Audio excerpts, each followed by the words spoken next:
Uh, and we are up and running. Greetings, everybody. This is Wesley Pepper. This is the Art Lexcia podcast. This is episode 108. And yeah, greetings to everybody. Welcome to everybody, man. Just before we start, man, just to big up to Mo Africa for coming through last week.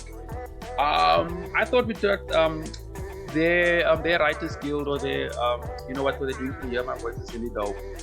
So I thought that was really interesting, and I will be posting updates on that as soon as they have. They're also talking. Mo Africa is also talking about their. I think they've got a grant coming up later on this year. So I'll be posting up those links on the Facebook page. And I'll probably be tweeting about it as well, so you can look forward to that.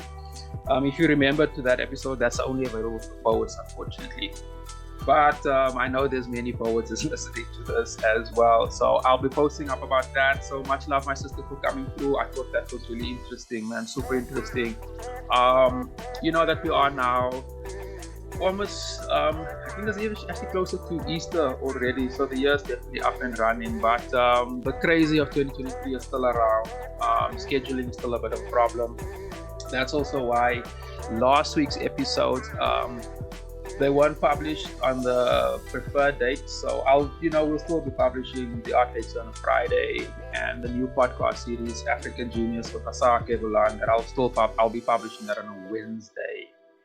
And just on African Genius, man, if you guys haven't had a chance, take a look at episode 2. We spoke to Tommy Duncan from Dallas, Texas. I thought that was also pretty interesting, especially his viewpoints on education. I thought that was interesting. His view on religion also was. Asa and I had a conversation after the recording, so that was quite interesting. And also, we have a few interesting sisters lined up over the next few weeks, so look forward to that. And that series will go on for another 7 weeks. So we were looking to do 10 episodes, and after that, we'll get back. We'll just sort of reevaluate everything and see how the numbers look and so forth, and see if you want to do it again and so on. And I'll definitely be doing more separate series throughout the year, actually into next year and so forth. Because I'm starting to get a real good look and feel for it. So also, I just wanted to update everybody that Gallery 360 Africa, I've been saying we're ready for a year, if you've been listening, but like we really are. The developers actually worked out or sort of identified what was wrong with that last bug. And the link I got 2 days ago actually worked. So I'm actually waiting for them to send me Alpha 11, which is the 11th version of what we're busy with. And if that goes well, they'll add on the new features, and then we're good to go, which is incredibly exciting, as you know, because I've been talking about that.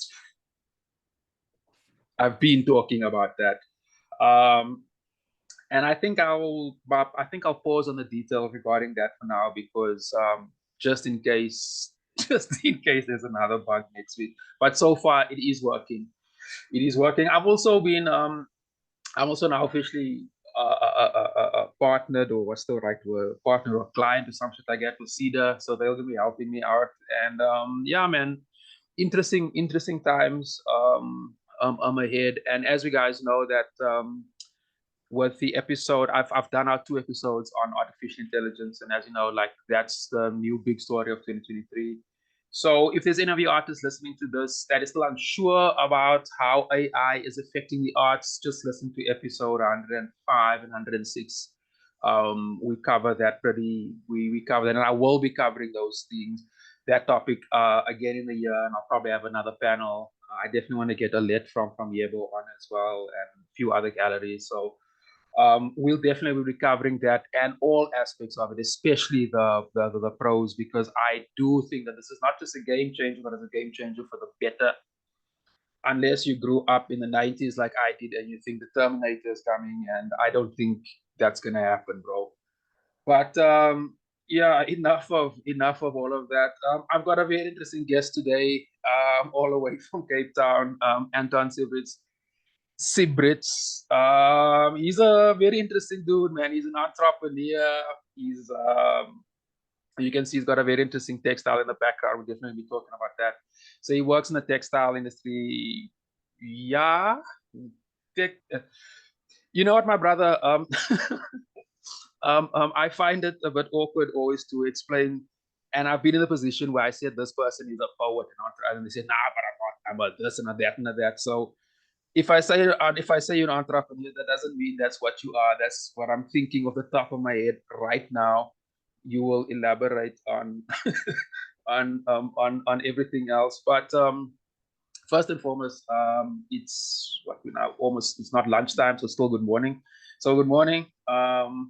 Welcome to the Art Lexcia, and yeah, man, how are you, Anton? How was it?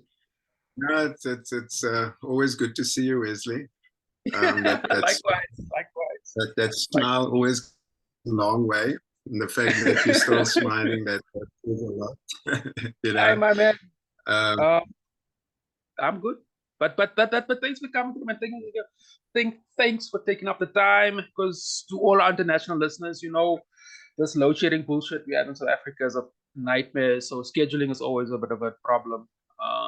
So it's always cool. I always like to just acknowledge people who respect time and who respect dates. I think that's a big thing because if I hate being late. So much love, my brother. I appreciate that you're on time. And I appreciate that you're taking the effort. We spoke offline about what you want to cover today, and I'm grateful for that because that means we have a very specific vision. So, to the listeners, we want to cover a few really interesting things. But I think I've said about enough already. My brother, let's start at the beginning, man. Just for my listeners, explain to me, yeah, you as an entrepreneur, what exactly are you working in? What field are you working in? And we'll just wing it from there. yeah, thanks for asking, and thanks for having me here, Wesley. Salute. I didn't see this coming, so I'm glad that you reached out, and I think see value in what I can bring here. And in terms of my journey, entrepreneurial journey, and where I've come to find myself within the textile industry, it actually started in architecture and interior design, and working with artists and designers. That's how our paths crossed as well. Yeah. And I think seeing the huge potential that exists within our creative industries, and I think in an African and Pan-Africanist context, it's still, we're still a baby, in a modern sense, but the roots run extremely deep in terms of the sources, and history, which is being uncovered, as we are moving through this transition and process of decolonization, and unlearning, right, and relearning and discovery. So it's a very exciting time. As an entrepreneur, it's a very challenging time. COVID, really illuminated the fragility that exists within our entrepreneurial ecosystem. Whether it's artists, whether it's designers, and if you are not positioned to capitalize on the crisis, you were pretty much fighting for survival, and sadly many people didn't make it, whether it is in body or in business. The trauma is still, it's still very much something we need to come to terms with. Oh yeah. But as an entrepreneur, that is pretty much what you sign up for.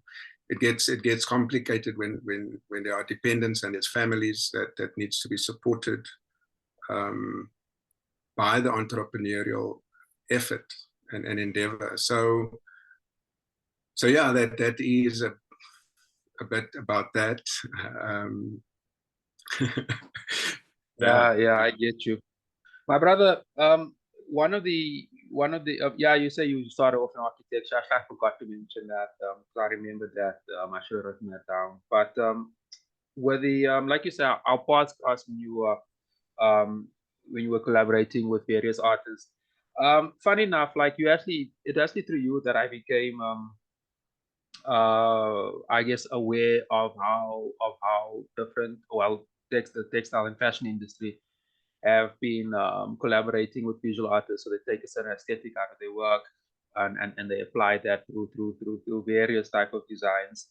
It's also something that I've noticed that also been popping off quite a bit, or I'd say more and more artists actually post COVID that's been doing that.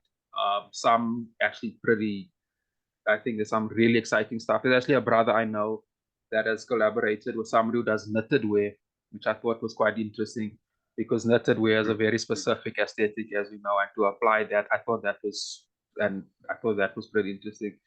Yeah, man, just tell us a little bit more about that, man, because I think that also kind of relates to your background, which is very, very interesting. Just so by the way, I really enjoyed it. It's powerful. It actually matches your hair as Yeah, no, thanks for that. Yeah, it is. Yeah, that's actually something that came about during COVID. When we needed to go virtual with our meetings, and quite interestingly, the willingness for people to engage and keep things going. It was quite a nice catalyst for this type of experimentation, if you like. So behind me is an acoustic. It's a felt-based textile that was printed on, and it also demonstrates. So apart from it providing acoustic support and enhancing the acoustic quality of this microenvironment that I'm finding myself in, it also communicates, right, as art does, right? Yeah. And as with fashion, as with interiors, the opportunity to present a message in a way that's relevant and functional as well. It's something that does that. So, and I think as a process and as an outcome, it also demonstrated the technology and the people's willingness to do and collaborate, and then on the other hand, the commercial opportunity that could come from it, and it's not something that we've monetized, because there are other applications for that, but that is what that we are trying to do, and what I'm trying to do, and try and bridge, because we've got an abundance of talent, in the country, on the continent. We also have access to the best technology in the world, whether it's developed here, whether it is developed overseas. Nothing really prevents us from leveraging all of that, aggregating that, and coming up with amazing results. Whatever the aspiration is, whether it is to make an artistic statement, whether it is to create a product, we have it all. So I think it's for us to look at why are we not converting that? Why are we not leveraging that and working at that? Those pain points, as they would call it, within the within this world. It's to say that how do we unblock the blockages? How do we progress in a sustainable way, especially coming out of the COVID trauma, if you like, right? Yeah, definitely was trauma. That's for sure. Yeah. Yeah, man. What I'd like to was is to sort of jump into over here when you mentioning like why don't we do this and why don't we do that. One of the let me say issues that I picked up on talking on this platform with artists and is that most artists are either signed to a gallery, so the gallery sort of sets the not most artists, at least people on this platform. So the gallery will sort of set to say, okay, do this and do that because there's a specific market for that, right? And they'll identify something in the work which they enjoy, they love, and they will show that to the clients and so forth, and you'll just sort of work on that. But what I've create art on that. But what I've noticed in this, and we're talking post COVID, everything we're talking is post COVID, is that most of these clients and some of these buyers, their budgets have increased. People movements have changed. So for people like you, for example, like you work at home. People and in that, you commute less. So you're spending more time at home. So your relationship with your house is now different. It's no longer just a place to rest. It has multiple functions. What I'd like to explore, my brother, if you can give us some insight into that, is where's the visual art and the designer's role in all of this? Because from my understanding is that there is definitely definitely another huge market for that. For example, even these backgrounds that we both have, small things like that, and also like where you sit, how you sit.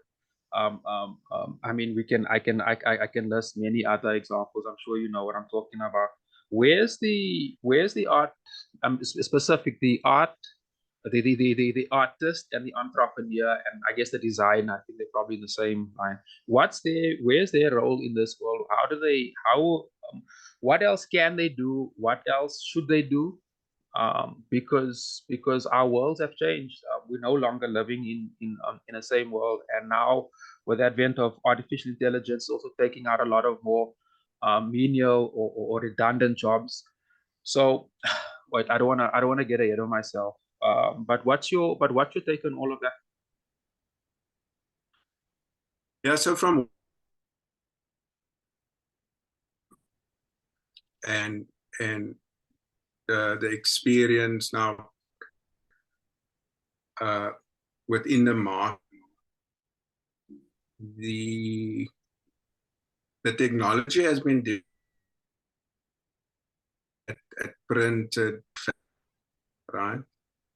You can pretty much go buy base fabric at a wholesaler or at a clearance store, or you can go to a fabric printer and they have their own fabrics that they stock, and you rock up with your design and they'll print it for you, right? Pretty much with very low or no minimums.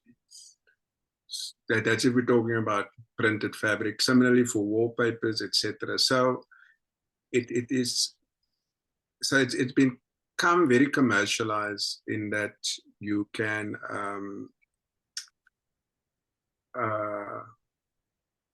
take a family photo or whatever the case may be and get it printed out at large format, right? So that ship has sailed. You can, whether it's ceramics, whether it is like I said, fabrics, or surfaces even, right? And wallpapers, those things are now in the hands of the consumer, right?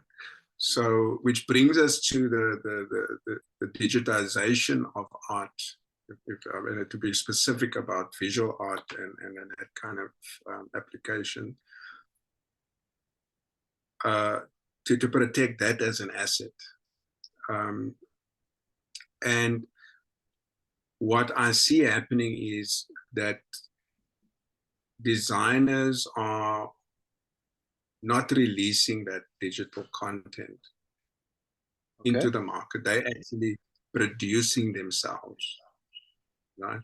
Or it's produced under license and with a reputable producer that will manage that artwork. But if you look at it from a kind of commercial perspective in terms of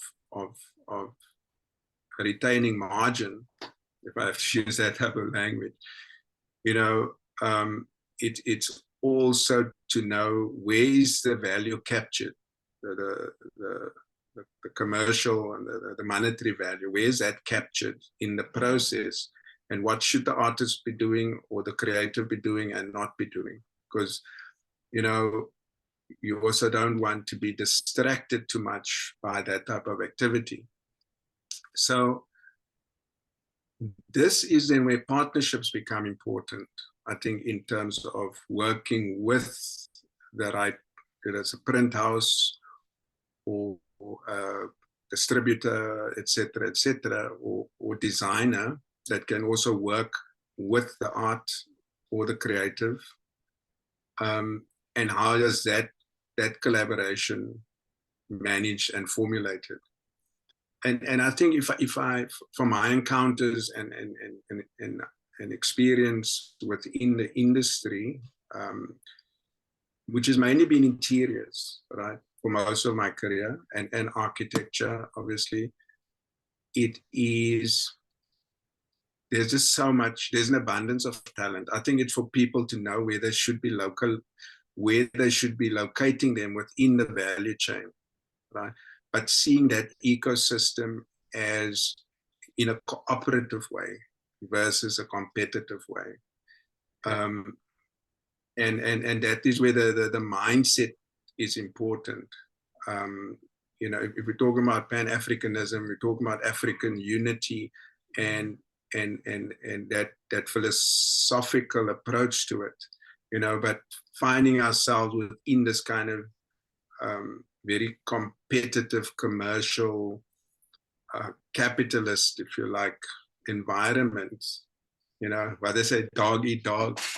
It's like that has proven to be not sustainable for any industry. Oh yeah. If you look at Germany, for example, in terms of their manufacturing sector, which relies quite heavily on smaller scale manufacturers, but they work in a very cooperative way, right?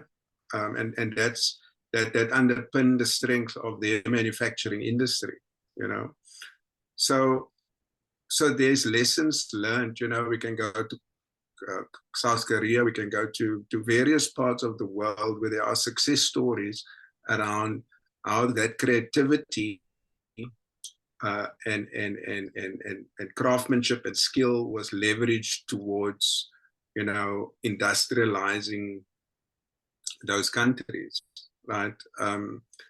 And that's where I find encouragement from my experience. You as an artist, as a creative entrepreneur, as a social entrepreneur,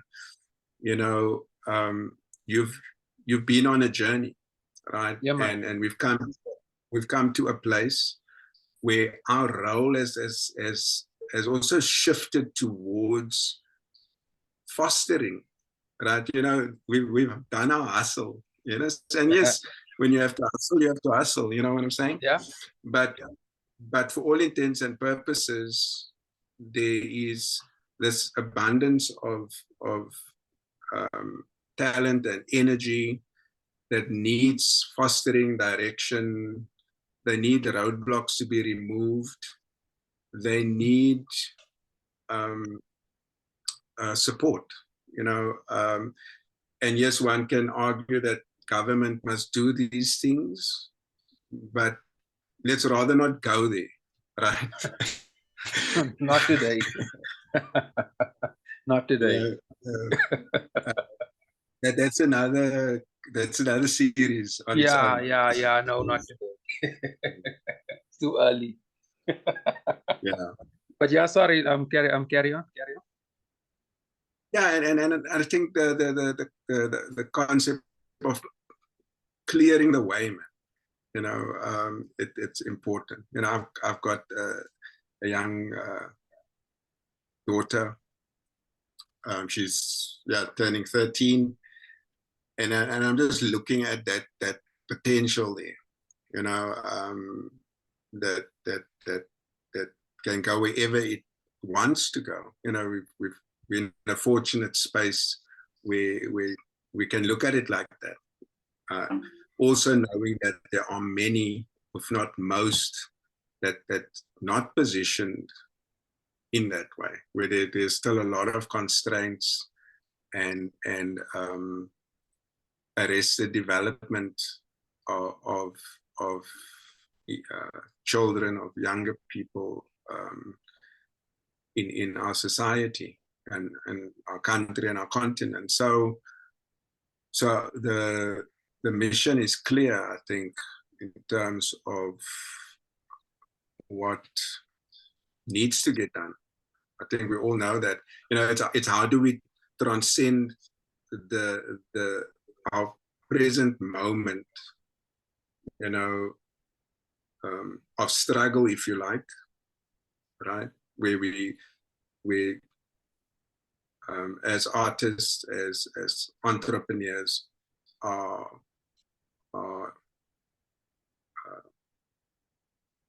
fighting for survival, if I can say it like that, right? I hear what you're saying. I just want to add on to that. What you're alluding to, or what I'm getting is that one of the major issues there is not just resources, but like you know, guys are not working together. I actually went to this like conference meeting, a lot of suit and tie people early on in the week. And one of the things that we're complaining about over there too was the lack of collaboration between entrepreneurs. And these guys were not in the creative field by any stretch. I was the only dude representing anything in the arts or creative field. What I've picked up there, and I would like to get your views on that, is one thing. I mean, COVID is 3 years. I think early on this week, I read somewhere, was actually, yeah, it was early. It was 2 days ago. Was 3 days. Was early on this week. Was 3 days. 3 years ago to the date that the first COVID case got reported. Since then, unfortunately, capitalism has this thing of where it's all every man for himself. And during COVID, people literally went into their own little apartments, houses, and stuff, and you literally were isolated. And I think that, just plus the general climate across South Africa, actually across the whole world, was that, you know, you're on your own. There's this saying that floats around everywhere. I think they say Steve Biko said it, but I don't think it's just him, where it's like, black man, you on your own. That type of narrative is thick and strong everywhere, and it's so easy for creatives and for entrepreneurs to buy into that narrative, and they do. Most entrepreneurs and creators also hold information to themselves, especially if it's lucrative. Um, what's your hey, my brother, one of the things I admire about you is also, like, you also a staunch pan-Africanist. So what's your take on that? Like, we have the situation where everything, 100% of everything says that you should work on your own, and it is just completely unsustainable. And if the last 3 years taught us something, is that work on your own doesn't cut it. It seriously doesn't cut it. And if you still haven't clicked with that, then there's something seriously wrong with you, and then you should just really open yourself up to the universe, because it just doesn't work. We have this situation now where people are consuming. Give me a second. We're actually running out of time here. It's crazy how they say when time flies and you're having fun. Let me just wrap up this, and I'll bring you in, and then I'll explain what we'll do next. Yeah, man. Just to finish my question, is that, like, creators are in this bubble. We are not working together. Government is not helping, but yet there is this huge I guess the art I think art and design now has become a need. People's lives, or rather, it's become a need in people's lives. What's your take on that? I mean, where do you think the average creator, the average artist, entrepreneur, where do you think they should change their mindset? They should change something. How do you think? Where do you think they should look, and so forth? And we can unpack that bit by bit. Just before you go there, we still have about 8 minutes or so left, and we'll just start a new session. So you can answer this, and I'll just prompt you. When we're closer to the. Oh, and just sorry, my brother. Just before you answer, just to my listeners, I can see the network is still pretty clear. There's been not much delay, but if you've been listening to the past 2 weeks episodes, the latter part of the interview, that's where all the gremlins start coming up. So to my listeners, just please bear with me. I will be trying to edit out those boring 2 or 3 minutes when nothing gets said. But yeah, that's me. My brother, did you understand, or you got where I was saying? I think I got the gist of it, and it is a very interesting question, because personally, on a personal level, I came into this cycle, or yeah, if you like, also with certain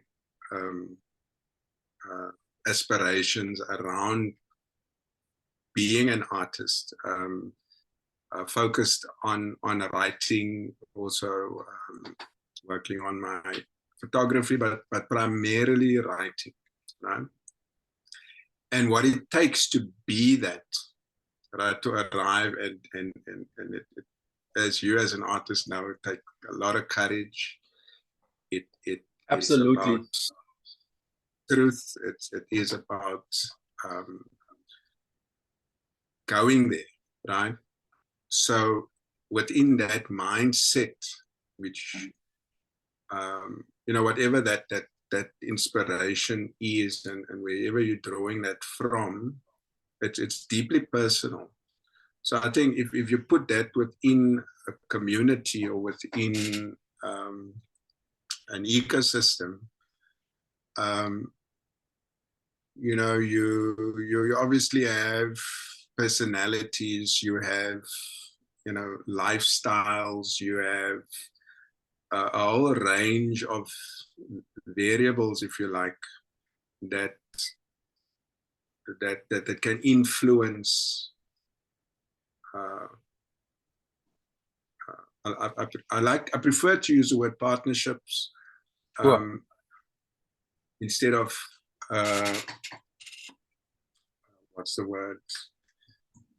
Collaborative engagements. The word collaborations in that sense have been but overused or not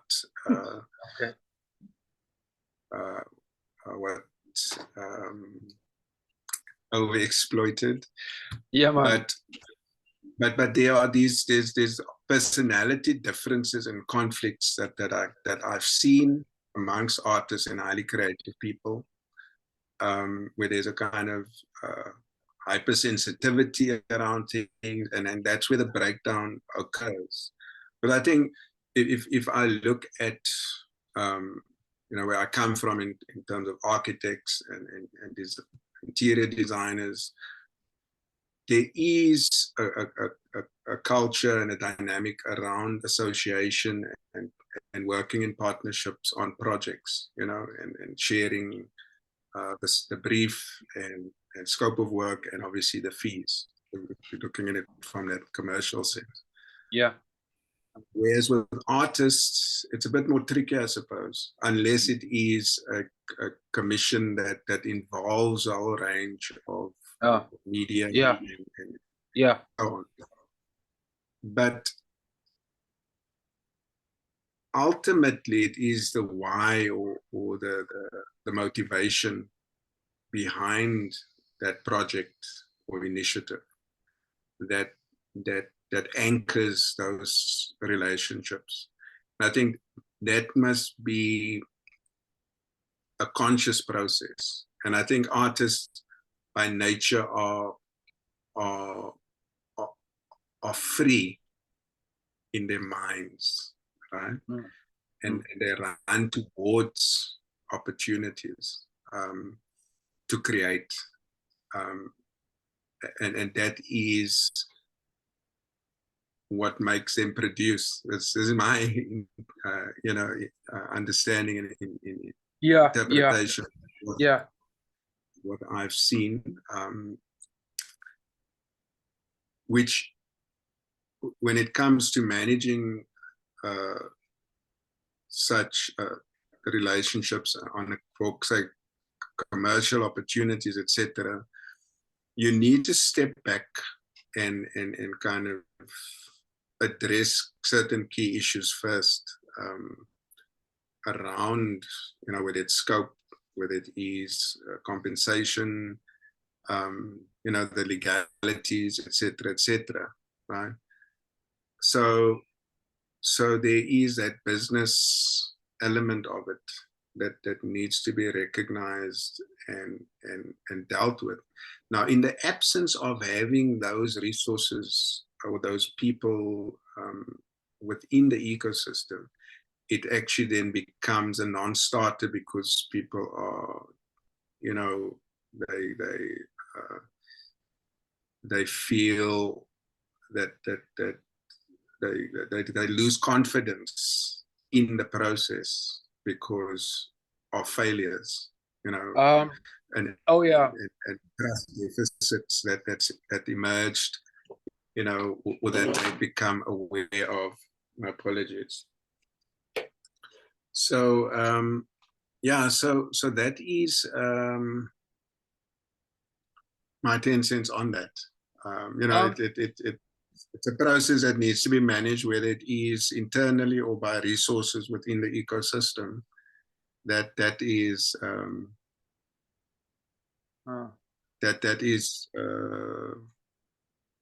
something to think about.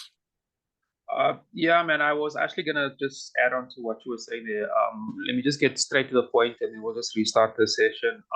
I'm actually, the reason why I was asking you that is because I'm trying to create a culture on this platform where we discuss solutions to our issues, what we raise here. Every single creative is dealing with it, and I just like on my side, like, I find it very, very important to prompt all of my guests on that, because based off your answer, I wanna put technology on top.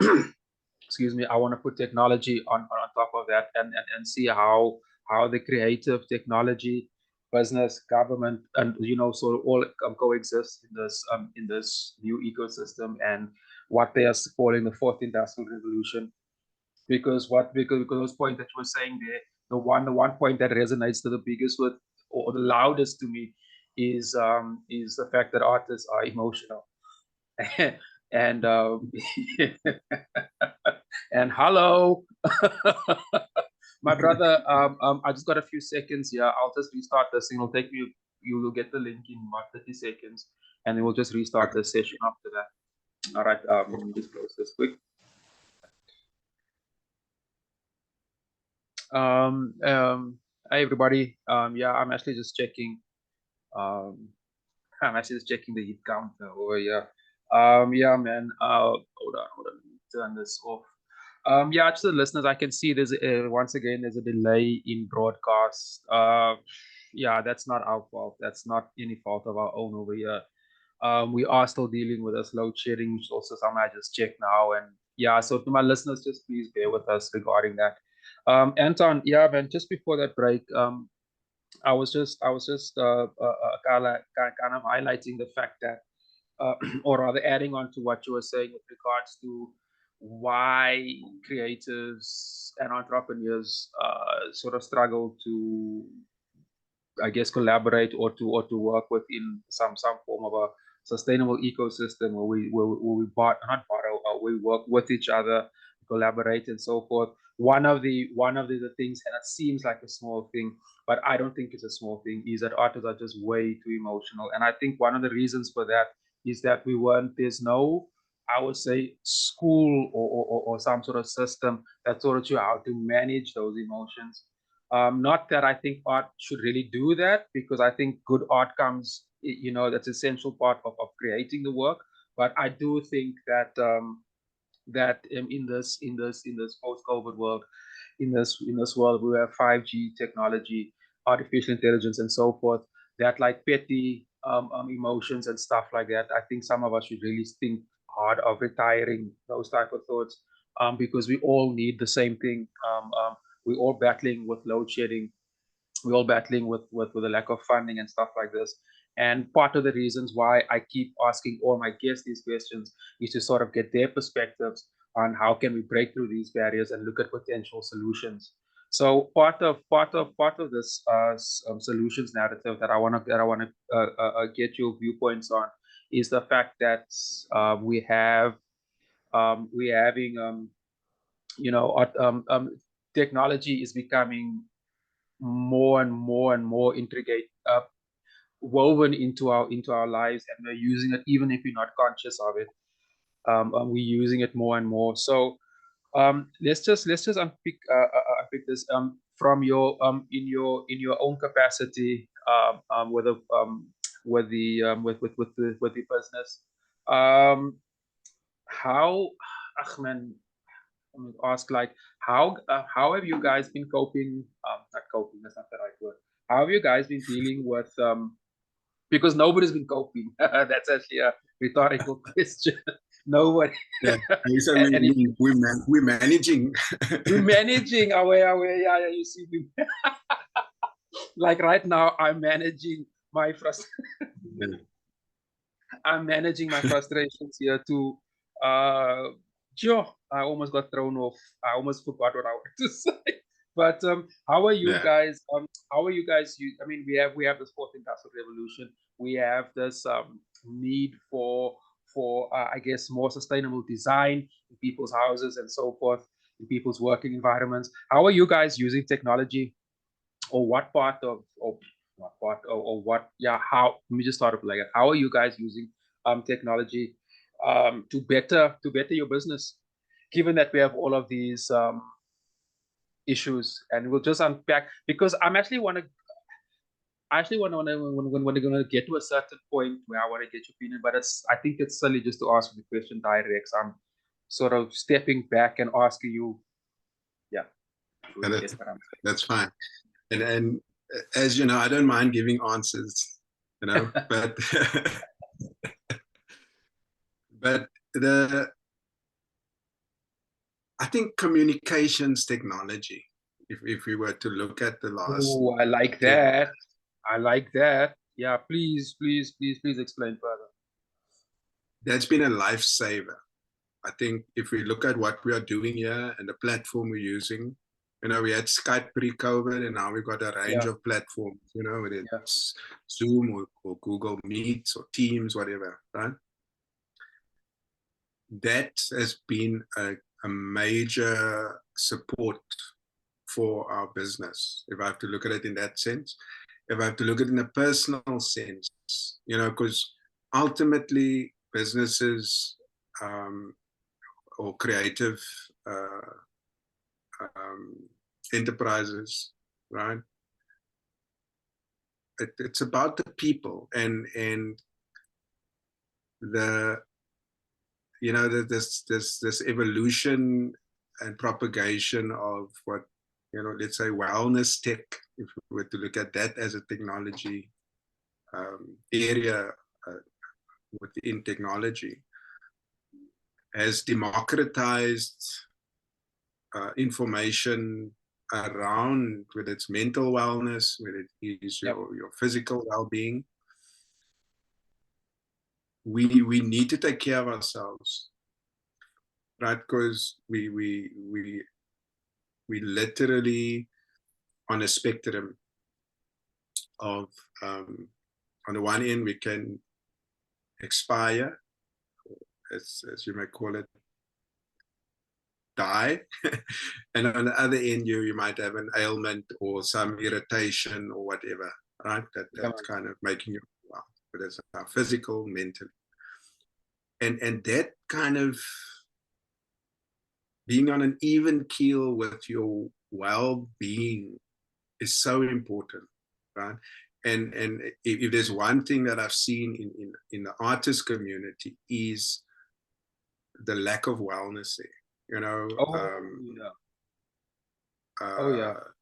not even talking about substances, etc., etc. You know, and I'm not a prude, but I think that those are all contributing factors to the sustainability of the artist or the creative. You know, I don't know if it's still like that, but at one point, you know, people within the ad industry, you know, there's a huge culture around, you know, use of substances to keep you up and keep you going, and there's been a huge shift away from that, you know, where wellness is trending, you know, and that's a good thing in terms of looking after our bodies and our mental condition, right? So that's where I'd like to start in terms of the use of technology, whether it is, you know, online coaching for staff, whether it is about consulting with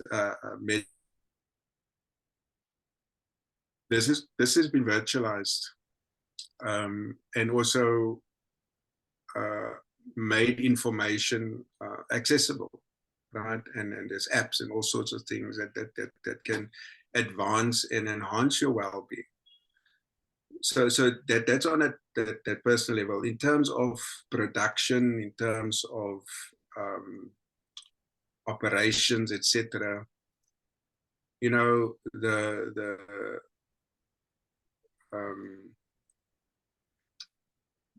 the technology there, you know, going towards, say, AI, it's just phenomenal in terms of what it can do, right? And yes, there is a huge threat around loss of employment and human resources, if you like, because of this, right? But once again, that ship has sailed. Yep. Right? For better or worse, how do we respond to that? You know, what do we look at as our value offer that we take forward, that we bring to the world, that can either be done in collaboration with a machine. I suppose it's probably easier for an artist to collaborate with a machine than with another artist. I don't know. You tell me. No, that's probably right. That's probably right. That's probably right. But they'll probably find a way to have beef with it regardless. So. Because I've been dabbling with ChatGPT with some of my writing work, right? Not that I've published anything, but I'm working on something, and that is it's really helped, you know, whether it is around phrasing, whether it is around a particular subject, you know, it can definitely help lift out certain you know, high level information that allows you to then probe and rework or explore, right? So your application of your mind, your creative output, it's then it's closer to your work, if I can call it that, you know. And that for me it's liberating, you know. It holds the potential to liberate the individual from doing stuff that's, I won't say unnecessary, but that's not core to what the output, the artistic or the creative output that the artist wants to convey or present. If I look at architecture, for example, or interiors, with the virtualization of a space, on the one hand, it can dish up something. On the other hand, it can enable the designer to communicate, and express what is what they want to, right? And then having the tools to do that. So yeah, and people will, obviously there will be people who will exploit that in a way that's maybe not considered ethical, but on the other hand, it can be hugely enabling, whether it is for artists or medicine, whatever field of application. I think it's something we're going to live with, like WhatsApp. At one point, when I realized that WhatsApp it's a cultural phenomenon, it's not going to go away. Then you have to think twice about this thing. To what extent am I going to go down this road? But it's there. It's like the phone. When the phone, with the, when that ship sailed in, the phone was there, and those who had the infrastructure, they could obviously commercialize that and dominate and monopolize accordingly. It's working with these innovations, and I like obviously what you're saying there. Safeguards and things, So that's my approach to technology. I generally tend to embrace it, but you have to be critical about how you engage with it. I just want to add to this, yes, please. I mentioned with my daughter, I was on Instagram before she was, so I I could understand and I only got onto Instagram I think 6 months ago, right? But at least it I can see it for what it is, right? And I can now guide her in, call it, best use practices, and so on. That's a simple example, but I think it is to be critical, as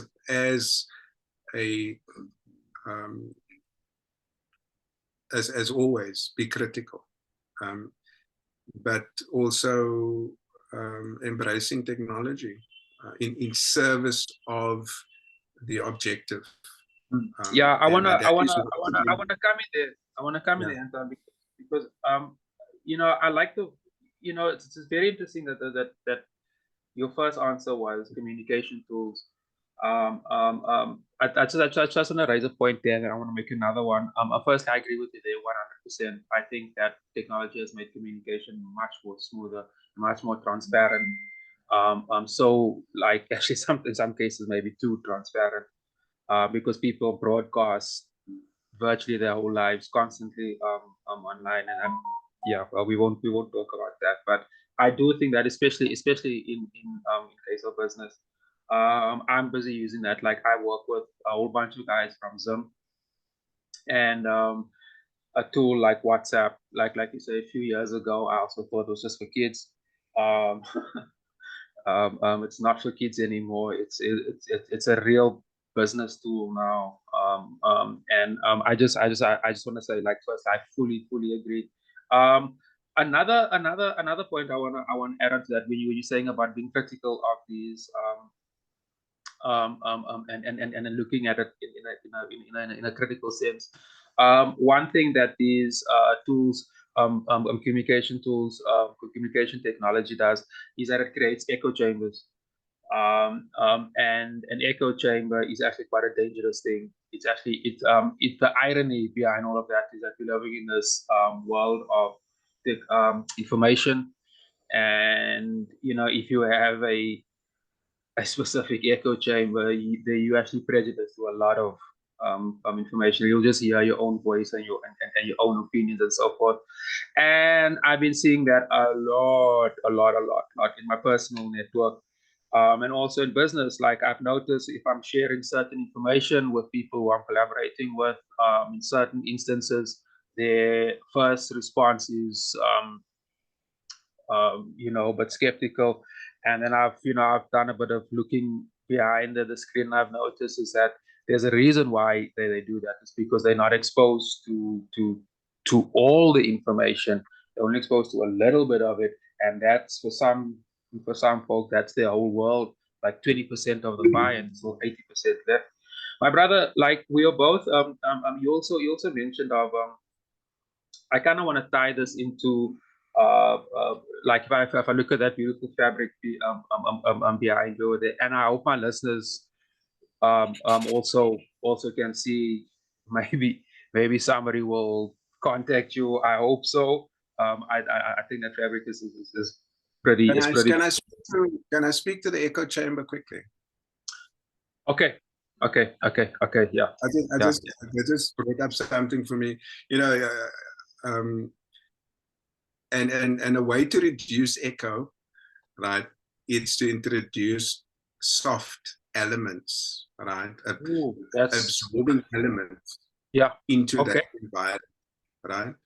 And I'm going to talk about this in a physical sense and also in a metaphorical sense, right? So how do we reduce the echo, right? And I think sometimes I don't mind being in an echo chamber. Where I find the resonance and I find energy in certain voices and certain messages, right? I think where it becomes problematic for me is where you kind of lose perspective and you lose yourself within that, that reinforcement, right? So a way to reduce that physical sense is to create opportunities for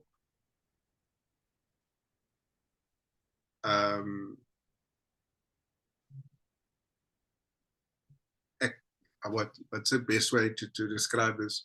Acceptance. That's the word that comes up for me. Is to accept that there are people who are messaging in a particular way. There is divisiveness, there is agendas, whether it's political, whether it's commercial, there are these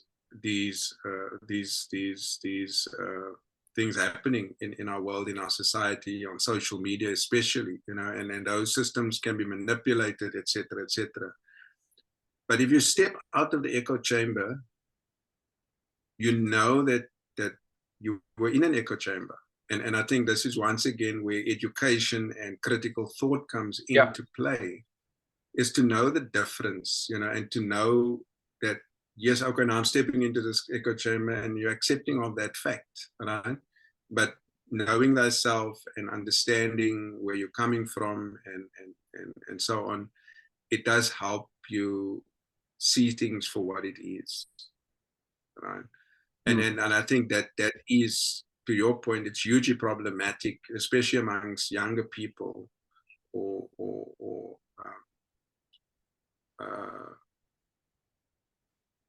people that are not necessarily as educated or informed as they can be, right? So yeah, I think that is a fact of life.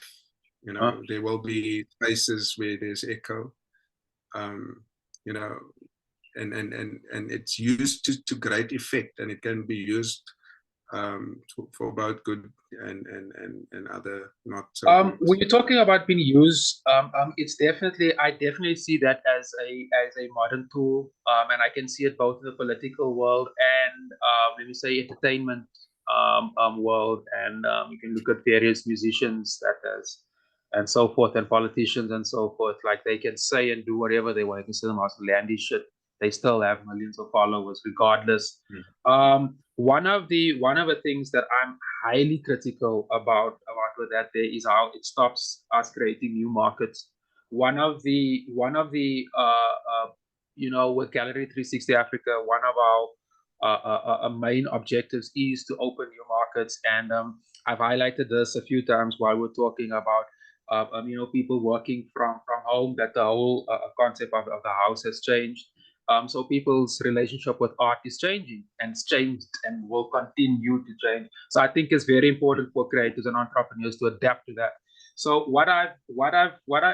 man, I guess in my personal capacity, I guess I'm also using this as a bit of research, because personally, like I'm sitting here, I don't know, is that man, I don't know, maybe there is technology that can allow us to do that, but I find these changes, there's no organic growth. So in other words, if you make for example, like that fabric over there behind you, the chances are, if you are not creative, you're not critical enough, you'll be selling that to the same market for, let's say, the next 5 years. Where the truth is that there's probably a bigger market that you don't even know about that might really, really enjoy it. So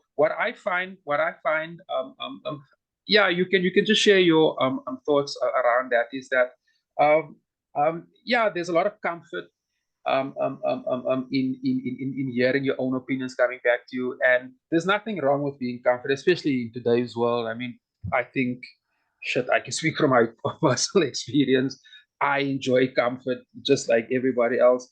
But I do think that is going to hurt business in the long run. I don't have a problem selling art to somebody whose opinions and whose sectors I don't agree with. In fact, I have absolutely no problem with that. I've got no problem with talking to somebody who might be quote unquote right wing or have right wing politics. I don't always think that I have to disagree with everybody all the time. And in not disagreeing with everybody, the buck stops there, because I don't agree with you. I don't talk and I don't interact with you. And I do think that the current example, social media sort of allows that, makes you almost want to hate the next person. So my brother, what's your take on that, man? Let me just add on, this is my last point on new markets. If I look at the continent, if I first look at SADC, right, through my research and talking on this very platform on the podcast, is that I think there's a huge market, especially in Zimbabwe, in Bots, in Seychelles, in even in Namibia. And when I mean market, I'm meaning that, like, these guys are dealing with similar issues that we are. They are also working from home. There is a real need for collaboration and a sharing of markets. I don't think that one can just make. You probably can make a living for 20 years just selling in South Africa, but I do think there is a much bigger market. And I'm going to add on this other point, and please just bear with me. I'm kind of getting hurtful of whenever you say you need to make money, you look north. In other words, Europe or the West. And like, they are going through hell right now. And honestly, in a perfect world, I'd much rather sell to my own than to people who's clearly confused, politically confused and unstable. And Okay, let me just take that one off the table. That was just me voicing my own frustration. But I do think that, like, these echo chambers are stopping us from accessing new markets. And I've got many ideas. In fact, I'd love to do a full episode just on that over there, to see which demographics where and so forth and so forth. What's your take on that, my brother? What's your take on just what I said? Okay, I think for starters, just to tie back to technology. Yes, sir. this is probably the best time, and obviously these technologies will evolve and develop over time. Yes. For you to have a better understanding of the market, or your market, the global market especially, right? We now have social media platforms where you can actually see what people are looking at, right? Mm-hmm.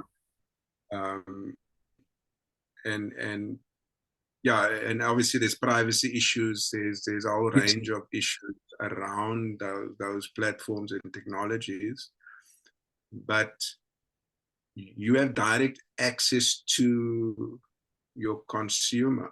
I don't particularly like that word. To the public. Let's use it. Let's look at it in that way. So whatever you are offering,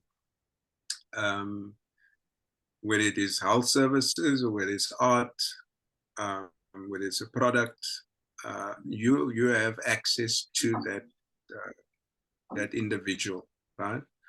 Yes. Or business if it's B2B. So it allows you, it enables you to do your research and actually see what is selling, who's buying, etc., etc. Right. So market research, in my view, has never been easier to come Oh to yes. Oh yes. understanding of what it is. Oh yes. Then and there's a mechanism to validate what you're doing. Right? I know of designers, product designers, furniture designers. They virtualize the product, they put it out, they see what the response is, they get customers, potential customers to like with the whole crowdfunding thing as well, where people actually pay for the product before. So I think that's a no-brainer. In terms of art, that's something else, I suppose. In that it's I don't want to call it a product, but as something that an artist would want to sell to sustain themselves, that can also be platformed in a way that there's either validation, there is indication, or interest, right, in that output. So there is there's that call it online market. Then obviously in terms of communities that put out their work through exhibitions, etc., etc. Now, I know the conversation is always tricky when it comes to commercializing an artist's work, where it becomes a product or applied to a product, whether it's as a service or as something within that realm. But there are success stories, in terms of how that gets translated into product. And once again, it's to look at, for example, interiors industry, right? And attending those shows, attending those events, tapping those networks, and seeing what opportunities exist, right? There's a huge, there's significant growth within the hospitality sector. So if you're looking at it like what things were like pre-COVID, and the pipeline that was planned for 2021, 22 up to 23, and I did quite a bit of research into that. There was a significant significant pipeline, and that pipeline obviously got delayed. Some projects got cancelled. So within that realm, within that market, there is opportunities, to work with either interior designers, decorators, even approaching hotel groups directly and seeing, how can we offer value. I think to be organized is important. So if you're in a kind of cooperative, or if you're in a group, and you can offer a range of art, and then maybe strike a deal with an operator or with a hospitality developer. Those things are there. But it takes work, and marketing and sales is not necessarily the strong suit for an artist, and that's always historically, from my understanding, is where the gallery, came in and facilitated. Yeah. So once again, there's knowledge around marketing and selling art, right? How to self-promote, how to build your own brand, and that's another huge part of this conversation is, as the creative, as the artist, how are you positioned? How are you presenting yourself to be attractive to buyers, right? If not through a gallery, and once again, that's the gallery's role. But as an independent artist, how do you tell your story without being distracted from doing your work? But yeah, I think in short, the market opportunity is there, and hospitality and residential, it's a strong connection.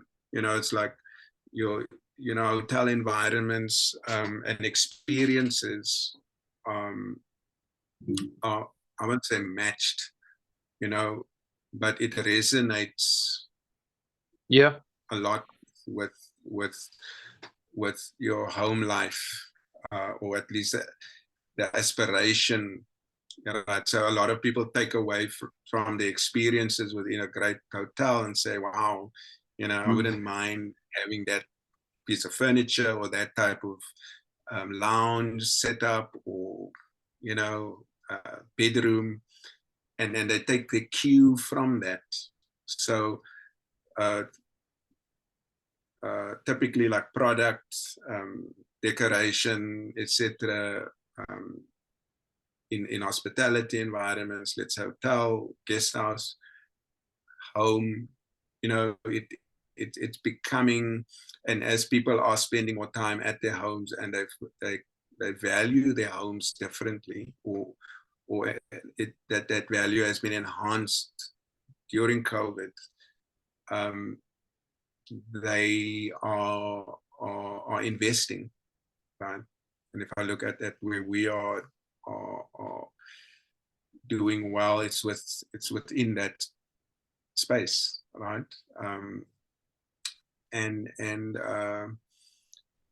But once again, it's bridging that divide between the customer and the producer, and that's where technology offers a huge opportunity, is to put your work in front of that customer, and then obviously